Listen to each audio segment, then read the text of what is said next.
नमस्कार, स्वागत है आपका। आपके साथ मैं दीपेश बरगले। खबरों की शुरुआत करते हैं। शराबबंदी के मुद्दे को लेकर उमा भारती लगातार एक्टिव नजर आ रही है। उमा भारती ने फिर शराबबंदी का मुद्दा उठाया। उमा भारती ने शराबबंदी को लेकर सुझाव दिए हैं। ट्वीट में सीएम शिवराज से मुलाकात का जिक्र भी उन्होंने किया है। लिखा है कि पूर्ण शराबबंदी की मांग नहीं कर रही, ये उमा भारती कहती नजर आ रही है।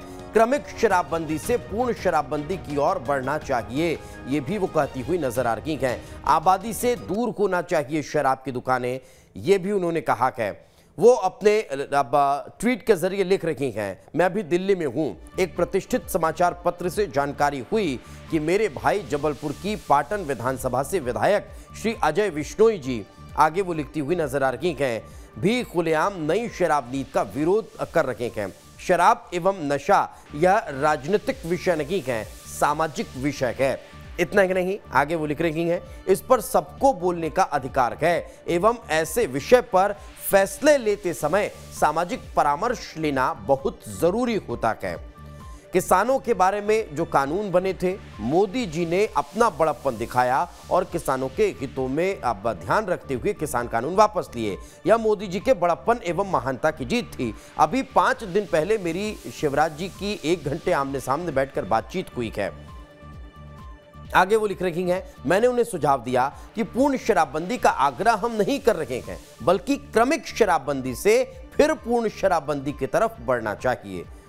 आगे उमा भारती लिखती हैं कि मैंने उनसे कहा कि प्रदेश की महिलाएं एवं शराबखोरी के खिलाफ सामाजिक लोग इतना तो चाहते हैं कि मंदिर, मस्जिद, गुरुद्वारे, जनालय, किसी भी धार्मिक स्थान से 500 मीटर के दायरे में कोई भी शराब की दुकान या अहाता नहीं होना चाहिए। स्कूल, अस्पताल, शिक्षण संस्थान,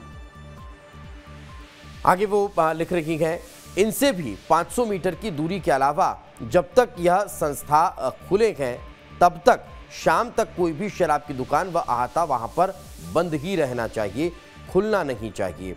घर में 11 बोतल ले जाने की अनुमति एवं एक के बदले में 1 मुफ्त बोतल दिए जाने की नीति, तो घर, गली, मोहल्ले शराब से सराबोर हो जाएंगे, तो इस पर भी कहीं ना कहीं प्रतिबंध लगना चाहिए। वे अपने ट्वीट के जरिए कहती हुई नजर आ रही हैं।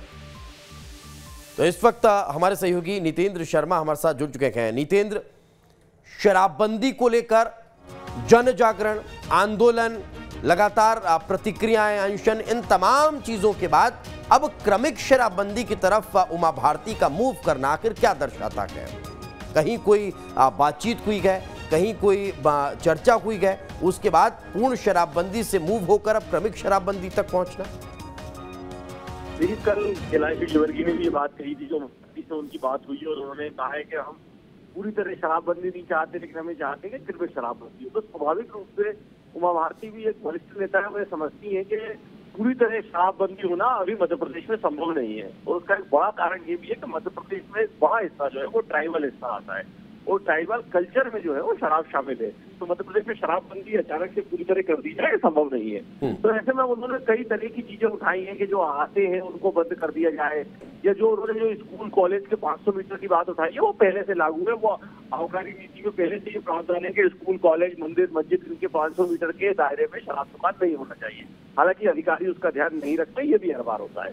तो ऐसे में ये देखा जा रहा है कि जो उमा भारती ने अब जो आज जो ट्वीट करे हैं, वो उन्होंने अब शराबबंदी से प्रधानमंत्री नरेंद्र मोदी को भी जोड़ा है कि जिस तरीके से किसान आंदोलन होने के बाद प्रधानमंत्री नरेंद्र मोदी ने किसान कानून वापस दिए थे, तो उन्होंने बताया है कि कोई भी व्यक्ति जो है वो यदि कोई चीज लागू कर दी गई है तो उन्होंने उस चीज को आबकारी नीति से जोड़ा है कि आबकारी नीति में जो प्रावधान लागू किए गए हैं उसको ठीक करना चाहिए और उनमें से कुछ प्रावधानों को वापस लेना चाहिए। तो स्वाभाविक रूप से आज की तारीख में मध्य प्रदेश में शराबबंदी और उमा भारती ये एक दूसरे का पर्याय बन गए हैं, क्योंकि वो लगातार इस बात को उठाती जा रही है। वो हर फोरम पर कहीं ना कहीं इस बात को उठा रही है और उनकी इस बात को मुख्यमंत्री शिवराज सिंह चौहान भी काट नहीं रहे हैं, बल्कि अब वो भी जिस कार्यक्रम में जा रहा है वहाँ ये कह रहे हैं कि हम भी ये चाहते हैं कि लोग शराब और नशा बंद करें और जिस क्षेत्र में लोग शराब पीना धीरे धीरे करके बंद करेंगे, हम उस क्षेत्र से शराब की दुकानें बंद करते जाएंगे। तो कहीं ना कहीं काम सहमति ये बनती जा रही है कि कैसे करके नशा मुक्त या शराब मुक्त बनाया जाए।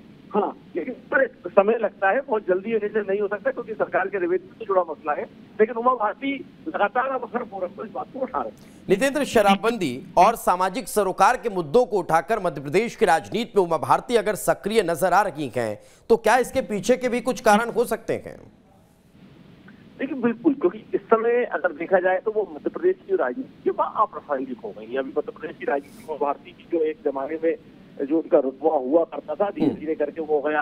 वो लोकसभा चुनाव नहीं लड़ी, केंद्र में भी जो है वो उस समय अभी राजनीति में कोई सक्रिय नहीं है, तो वो अपनी प्रासंगिकता बना के रहना चाहती है। तो वो इस तरह का जो मुद्दा उठा रही है, शराबबंदी एक ऐसा मसला है जिससे आपको महिलाओं का एक समर्थन तो मिलता ही है, साथ ही आपकी तरफ सबका ध्यान भी जो है वो केंद्रित होता है। तो ये भी एक कारण है कि वो इस मुद्दे को लगातार उठा रही है। बिल्कुल, बहुत बहुत शुक्रिया नितेंद्र, इस साथ तमाम जानकारी के लिए हमारे साथ चर्चा में जुड़ने के लिए।